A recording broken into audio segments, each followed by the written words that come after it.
dribblé, emballé et renvoyé chez Dieu. Lui, Lumumba, il parlait trop, il ne maîtrisait pas ses mots, il disait tout très haut. Mais avec Mobutu, chap et vite, on l'a réduit en brochette. C'est ce qu'on fait à tous les cerveaux qui refusent d'être nos totos, nos gigolos. Et Kadhafi, même hier, nous l'avons laissé dans sa folie. Le gars, il avait la meilleure économie des satellites, mais le hic, c'est qu'il croyait trop aux États-Unis d'Afrique. Mais quel cirque, depuis Berlin, nous avons partagé l'Afrique. Fallait qu'on le stoppe, sinon il allait faire de l'Afrique une puissance économique, technologique, scientifique. Pour ce faire, on a juste fait appel aux avengeurs du mal. Autant Oni, Sarkozy, Obama, Marga, la Libye n'est pliée. Les États-Unis d'Afrique, on n'en parle plus. C'est ma loi. Si tu es avec moi, tu es avec moi, mais ne fais jamais comme moi. Car vouloir faire comme moi, c'est être contre moi. Et je déteste qu'on soit contre moi. Votre classe politique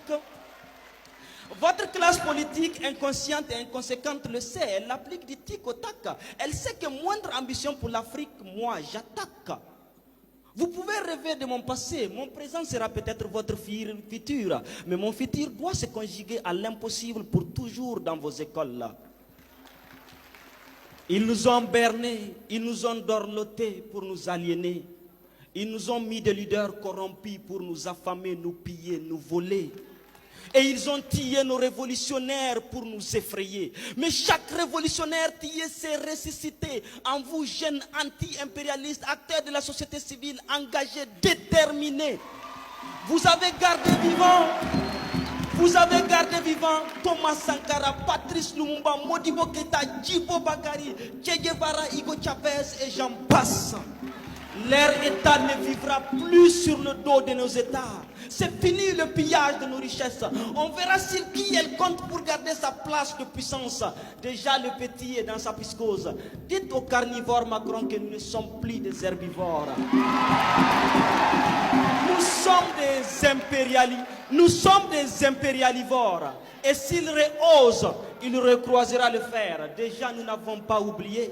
Avec l'arrivée du colonel, aujourd'hui général Assimi Goïta au Mali, ils ont voulu asphyxier le Mali. Mais la société civile a appelé le peuple à inonder les rues. Dénigrement sur dénigrement, intimidation sur intimidation. Aujourd'hui, le Mali qui était divisé en 2 et 1. Chose qui était quasi impossible.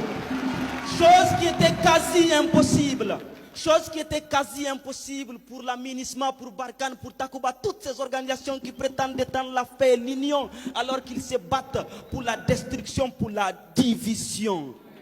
À l'arrivée du capitaine Ibrahim Traoré au Burkina, le même scénario a suivi son cours. Ils ont voulu nous berner avec la démocratie dans un état où les âmes se déciment à l'infini. Mais les Burkinabés ont dit IB jusqu'au dernier terreau. Et aujourd'hui au Burkina, les terreaux n'ont aucun repos.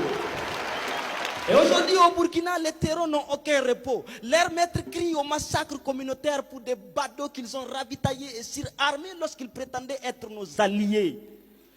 Et à l'arrivée du général Abdourahmane Tchani, intervention militaire par-ci, fermeture des frontières par-ci. S'ils avaient accès à Dieu, ils allaient couper l'air au pays. Mais cette génération a compris et elle a dit: le Niger ne sera pas la seconde Libye.